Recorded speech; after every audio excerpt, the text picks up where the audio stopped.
Hi നമസ്കാരം. നമ്മുടെ car damage ആകുന്ന 5 ഡ്രൈവിംഗ് ഹാബിറ്റ്സാണ് ഞാൻ പറയുന്നത്. ഈ പറഞ്ഞ 5 ഹാബിറ്റ്സ് എങ്കിലും ഒന്നെങ്കിലും നിങ്ങൾ ചെയ്യുന്നതായിരിക്കും. അപ്പോൾ അതുകൊണ്ട് ഈ വീഡിയോ കണ്ടിട്ട് ഇതിൽ നിങ്ങൾ ഏത് ഹാബിറ്റാണ് ചെയ്യുന്നത് എന്നുള്ളത് ജസ്റ്റ് കമൻറ്റ് ചെയ്യുക.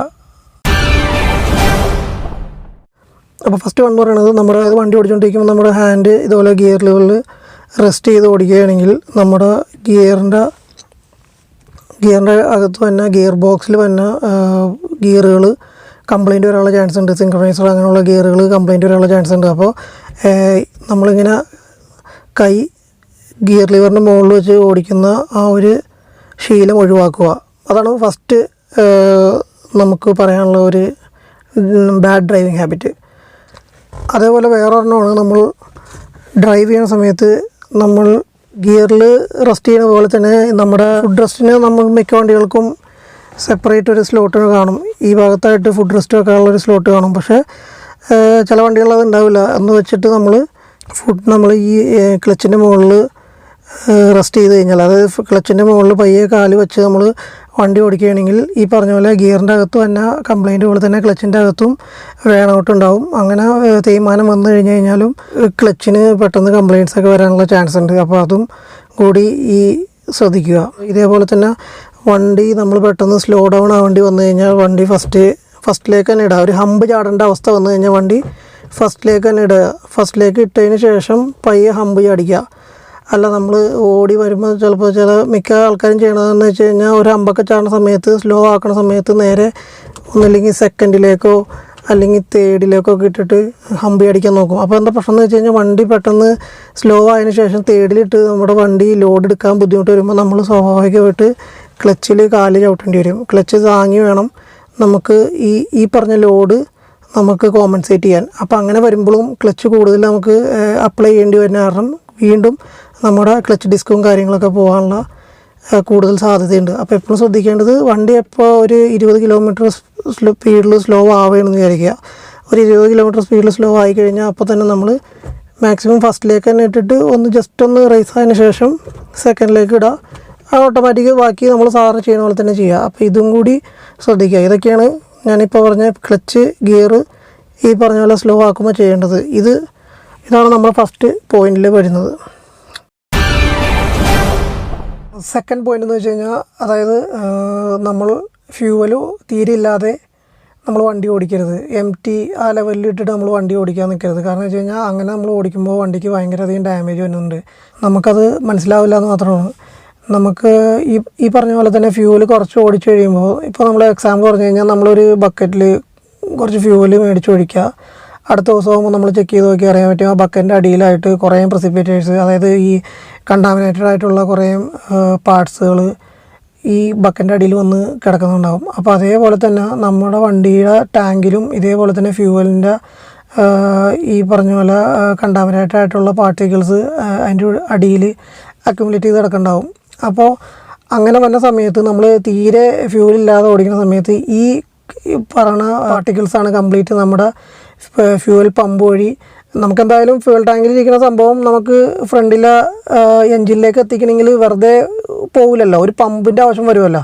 അപ്പോൾ ഈ ഫ്യൂവൽ പമ്പ് എന്ന് പറയുന്ന സംഭവം നമ്മൾ ആ ഒരു ഫ്യൂവലിനെ ഫ്രണ്ടിലത്തെ എൻജിനിലേക്ക് എത്തിക്കണ അതിന് സഹായിക്കുന്ന ഒരു സാധനമാണ്. അപ്പോൾ അങ്ങനെ വരുമ്പോൾ ഈ ഫ്യൂവൽ പമ്പിലും ഈ പറഞ്ഞ പാർട്ടിക്കിൾസൊക്കെ കൂടി കയറി ആ ഫ്യൂവൽ പമ്പും ഡാമേജ് ആവാനുള്ള ചാൻസ് ഉണ്ട്. അതേപോലെ തന്നെ ഇൻ കേസ് ഇപ്പോൾ ഈ പറഞ്ഞ പാർട്ടിക്കിൾസ് മൊത്തം ഫ്യൂവലിലൂടെ കയറ്റി നമ്മൾ എൻജിനിലേക്ക് വിടുകയാണെങ്കിലും ആ എൻജിനിൽ ചെല്ലുന്ന സമയത്ത് എൻജിനിലേക്ക് ചുമ്മാ കയറ്റി വിടില്ല. അതിന് മുമ്പ് നമ്മുടെ ഫ്യൂവൽ ഫിൽറ്റർ കാര്യങ്ങളൊക്കെ ഉണ്ട്. അപ്പോൾ ആ ഫ്യൂവൽ ഫിൽറ്ററും അതേപോലെ ഡാമേജ് ആവാനുള്ള ചാൻസ് ഒക്കെ ഉണ്ട്. ഇൻ കേസ് ഇനി ഇതെല്ലാം പ്യൂരിഫൈ ചെയ്ത് വീണ്ടും അതിലേക്ക് ചെല്ലണത് നമ്മുടെ ഇഞ്ചക്ടർ പോലത്തുള്ള സാധനങ്ങളിലേക്കാണ്. അപ്പോൾ ഫോർഡ് ഉള്ളവർക്കൊക്കെ അറിയാമായിരിക്കും എന്താണ് ഇഞ്ചക്ടർ എന്നുള്ളത്. അപ്പോൾ ഇഞ്ചക്ടറൊക്കെ കംപ്ലൈൻ്റ് ആയി കഴിഞ്ഞാൽ നല്ല രീതിയിൽ എമൗണ്ട് കയ്യിൽ നിന്ന് പോകും. അപ്പോൾ എപ്പോഴും ശ്രദ്ധിക്കേണ്ടതെന്ന് വെച്ച് കഴിഞ്ഞാൽ ഒരു 1/4 ടാങ്കെങ്കിലും മിനിമം കീപ്പ് ചെയ്യുക വണ്ടിയിൽ. തേർഡ് പോയിന്റ് പറയുകയാണെങ്കിൽ, നമ്മളിപ്പോൾ വണ്ടി ഒരു കോൾഡ് കണ്ടീഷനിൽ നിന്ന് എടുക്കണമെന്ന് വിചാരിക്കുക. അതായത് ഇപ്പോൾ എക്സാമ്പിൾ ഇപ്പോൾ ലോക്ക്ഡൗൺ ആയിട്ട് നമ്മൾ വണ്ടി ഇട്ടേക്കുക വീട്ടിൽ, ഇപ്പോൾ ഒരാഴ്ച കഴിഞ്ഞ് 2 ആഴ്ച കഴിഞ്ഞിട്ട് നമ്മൾ വണ്ടി എടുക്കുകയാണ്. നമ്മളൊരു 19 കിലോമീറ്റർ ഓടാൻ ഉദ്ദേശിച്ചാണ് വണ്ടി എടുക്കുന്നത്. അങ്ങനെ എടുക്കുന്ന സമയത്ത് വണ്ടി വേഗം സ്റ്റാർട്ട് ചെയ്ത് നേരെ എടുത്തുകൊണ്ട് പോകുന്നത് തെറ്റായ രീതിയാണ്. നമ്മൾ വണ്ടി ഓണാക്കി ഒരു 2-3 മിനിറ്റ്, ഒരു 5 മിനിറ്റ് ഇട്ടാൽ അത്ര നല്ലത്.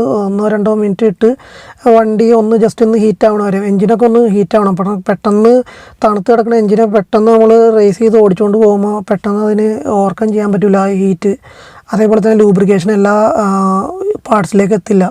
അങ്ങനെയൊക്കെ വരുമ്പോൾ നമ്മുടെ എഞ്ചിൻ്റെ അകത്തുള്ള പാർട്സിനൊക്കെ വീർ ആൻഡ് ടിയറൊക്കെ വരും, തേയ്മാനമൊക്കെ ഉണ്ടാകാനുള്ള ചാൻസ് ഉണ്ട്. അപ്പോൾ അത് ഒഴിവാക്കാനാണ് നമ്മൾ പണ്ട് തൊട്ട് ആൾക്കാർ പറഞ്ഞിട്ടുണ്ടല്ലോ, വണ്ടി സ്റ്റാർട്ട് ചെയ്ത് ലോങ് ഒക്കെ പോണേക്കാട്ടും വണ്ടി സ്റ്റാർട്ട് ചെയ്ത് തരണം. അതേപോലെ വണ്ടി ഓടി വന്നിട്ട് വലിയ വണ്ടികളൊക്കെ ശ്രദ്ധിച്ചിട്ടുള്ളേ, വണ്ടി ഓടി വന്നിട്ട് അവർ വണ്ടി ഓഫാക്കണേക്കാട്ടും മുമ്പ് കുറച്ച് നേരം ഓണാക്കിയിട്ടിട്ട് അവർ ഓഫാക്കുള്ളൂ. അപ്പോൾ ഇതൊക്കെ പണ്ടുള്ളവർ തൊട്ട് ചെയ്യണതാണ്. അതും ഈ പറഞ്ഞ പോലെ നമ്മുടെ പുതിയ വണ്ടികളിലാണെങ്കിലും കുറേയൊക്കെ അത് അവോയ്ഡ് ചെയ്യാനുള്ള സെറ്റപ്പൊക്കെ എല്ലാ വണ്ടിക്കാരും ചെയ്തിട്ടുണ്ട്. എന്നാലും ഈ പറഞ്ഞ പോലെ നല്ല കോൾഡ് കണ്ടീഷനിലൊക്കെ എടുക്കുന്ന സമയത്ത് പ്രത്യേകിച്ച് നിങ്ങൾ ഒരു 1-2 മിനിറ്റെങ്കിലും വണ്ടി ഓണാക്കി എൻജിൻ ഒരു ഒപ്റ്റിമം ടെമ്പറേച്ചറിലേക്ക് ആയതിന് ശേഷം വണ്ടി എടുത്തുകൊണ്ട് പോകണതാണ് എൻജിന് നല്ലത്.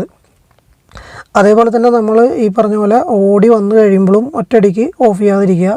അത് 1 മിനിറ്റ് ഒന്ന് ജസ്റ്റ് ഒന്ന് സെറ്റ് ആവണ വരെ ഒന്ന് ജസ്റ്റ് ഐഡിയലായിട്ട് 1 മിനിറ്റ് ഇട്ടിട്ട് ഓഫ് ചെയ്യുക. അതപ്പോൾ എൻജിൻ്റെ ലൈഫൊക്കെ അതൊക്കെ ഈ പറഞ്ഞ കാര്യങ്ങളൊക്കെ ചെയ്യുമ്പോൾ എൻജിൻ്റെ ലൈഫ് കൂടാനുള്ള ചാൻസ് വളരെ അധികമാണ്.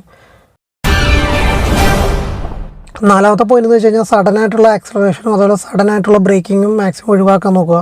അതായത് നമ്മളിപ്പോൾ ഇതിപ്പോൾ ഒഴിവാക്കാനുള്ളൊരു മാർഗം എന്ന് വെച്ച് കഴിഞ്ഞാൽ നമ്മൾ നമ്മുടെ വണ്ടിയും ഫ്രണ്ടിൽ പോകുന്ന വണ്ടിയായിട്ടൊരു ഗ്യാപ്പ് ഇട്ട് വേണം നമ്മൾ വണ്ടി ഓടിക്കാൻ. അങ്ങനെ വരുമ്പോൾ പെട്ടെന്ന് നമുക്ക് സഡനായിട്ട് പിടിക്കാൻ മാക്സിമം നമുക്ക് ഒഴിവാക്കാൻ പറ്റും. അതുപോലെ സഡനായിട്ടുള്ള ആക്സലറേഷനും നമ്മുടെ വണ്ടികൾക്ക് കംപ്ലയിൻറ്റ്സ് കൂടുതൽ വരുത്തും. ഇപ്പോൾ സഡൻ ബ്രേക്കിംഗ് മൂലം ഉണ്ടാകുന്ന കംപ്ലയിൻറ്റ് നിങ്ങൾക്ക് അറിയാൻ പറ്റും. ഈ ബ്രേക്കിൻ്റെ ഡാമേജ്, ബ്രേക്കിൻ്റെ എഫിഷ്യൻസി കുറയൽ, ബ്രേക്ക് പാഡൊക്കെ പെട്ടെന്ന് തീരും.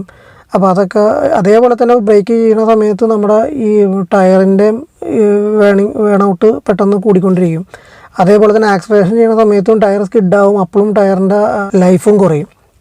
അപ്പോൾ സഡനായിട്ടുള്ള ആക്സലറേഷനും സഡനായിട്ടുള്ള ബ്രേക്കിങ്ങും കുറയ്ക്കുകയാണെങ്കിൽ തന്നെ വണ്ടിയുടെ ഡാമേജ് മാത്രമല്ല നിങ്ങൾക്ക് മൈലേജും കൂടുതൽ കിട്ടാനുള്ള ചാൻസ് കൂടുതലാണ്. അപ്പോൾ അതും കൂടി നിങ്ങളുടെ ഹാബിറ്റിലുണ്ടെങ്കിൽ അതും കൂടി നിങ്ങളൊന്ന് ഒഴിവാക്കുക.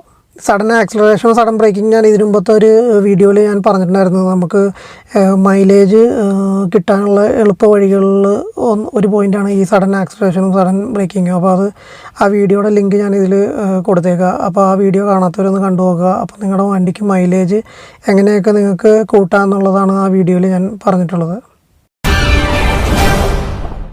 ഇനി 5ാമത്തെ ഒരു ഹാബിറ്റാണ് നമ്മൾ സർവീസ് സ്കിപ്പാക്കൽ. അതായത് കറക്റ്റ് സമയത്ത് പീരിയോഡിക് സർവീസ് ചെയ്യാതെ നമ്മളത് സ്കിപ്പാക്കുന്നതും ഒരു ബാഡ് ഹാബിറ്റാണ്. കാരണം ഞാനിപ്പോൾ സർവീസ് സെൻറ്ററിൽ വർക്ക് ചെയ്യുന്നതുകൊണ്ട് വർക്ക് പിടിക്കാൻ വേണ്ടി പറഞ്ഞതല്ല, ശരിക്കും നമ്മൾ സർവീസ് ചെയ്യണത് നല്ല കാര്യമാണ്. കാരണം വെച്ച് കഴിഞ്ഞാൽ നമ്മൾ സർവീസ് ചെയ്തില്ലെങ്കിലും ആ സർവീസ് സെൻറ്ററിൽ കൊണ്ടുപോയി ഇടയ്ക്കൊന്ന് ജനറൽ ചെക്കപ്പ് ചെയ്യണതായിരിക്കും ഏറ്റവും ബെസ്റ്റ്. കാരണം വെച്ച് കഴിഞ്ഞാൽ നിങ്ങൾക്ക് നിങ്ങളുടെ വണ്ടിയെക്കുറിച്ച് നിങ്ങൾ ചെക്ക് ചെയ്തില്ലെങ്കിലും ഇപ്പോൾ സർവീസ് സെൻറ്ററിൽ കൊണ്ടുപോയി കൊടുക്കുന്ന സമയത്ത് അവർ ടോട്ടലി വണ്ടി ചെക്ക് ചെയ്യും. ഇപ്പോൾ ജനറൽ ചെക്കപ്പിനാണ് കൊടുക്കണമെന്നുണ്ടെങ്കിൽ അതിന് മാത്രം ചെക്ക് ചെയ്ത് തരും. ഇല്ല സർവീസിനാണ് കൊടുക്കുന്നുണ്ടെങ്കിൽ അതിൽ ജനറൽ ചെക്കപ്പ് ഇൻക്ലൂഡാണ്. അപ്പോൾ അവരത് ചെക്ക് ചെയ്തിട്ട് വണ്ടി അതേപോലെ തന്നെ അതിൻ്റെ ഉള്ളിൽ ലീക്ക് കാര്യങ്ങൾ എന്തെങ്കിലും ഉണ്ടെങ്കിൽ നിങ്ങൾക്ക് അറിയാൻ പറ്റില്ല, അവരത് ചെക്ക് ചെയ്ത് പറഞ്ഞു തരും. അത് നിങ്ങളുടെ പോക്കറ്റ് സേവ് ചെയ്യാൻ സഹായിക്കും. അപ്പോൾ അതും ഈ പറഞ്ഞ പോലെ ഒരു ഇമ്പോർട്ടൻറ്റ് പോയിൻ്റാണ്. അത് ഓയിൽ ചേഞ്ച് ചെയ്യാൻ ടൈം ആയില്ലെങ്കിൽ പോലും നമ്മൾ ഒന്ന് കൊണ്ടുപോയി ജനറൽ ചെക്കപ്പ് ചെയ്യണമെങ്കിൽ അവർ ലിഫ്റ്റ് ചെയ്ത് നോക്കിയിട്ട് അടി ഭാഗത്ത് എന്തെങ്കിലും കംപ്ലയിൻറ്റ്സോ കാര്യങ്ങളോ ഡാമേജോ ഒക്കെ ഉണ്ടെങ്കിൽ അതൊക്കെ അവർ ചെക്ക് ചെയ്ത് പറഞ്ഞു തരും. അപ്പോൾ നമുക്ക് വലിയൊരു എമൗണ്ടിലേക്ക് പോണേക്കാട്ടും മുമ്പ് ഇതേപോലുള്ള റെഗുലർ ചെക്കപ്പ് മൂലം നമുക്ക് ചെറിയ എമൗണ്ടിൽ ചിലപ്പോൾ നമുക്ക് ആ ഒരു പ്രോബ്ലം സോൾവ് ചെയ്യാൻ പറ്റും. അപ്പോൾ അതും ഒരു നല്ലൊരു ഹാബിറ്റാണത്. അപ്പോൾ അതൊന്ന് നിങ്ങൾ ചെയ്യാൻ ശ്രദ്ധിക്കുക. ഇപ്പോൾ ഈ പറഞ്ഞ ഈ 5 ഹാബിറ്റ് നിങ്ങളുടെ ഉണ്ടെങ്കിൽ നിങ്ങളത് ഒഴിവാക്കാൻ നോക്കുക. അപ്പോൾ അത്രയൊക്കെ ഉള്ളൂ ഇന്നത്തെ എൻ്റെ വീഡിയോയിൽ പറയാനുള്ളത്. അപ്പോൾ ഇനി അടുത്ത വീഡിയോയിൽ കാണുന്നവരെ ബൈ.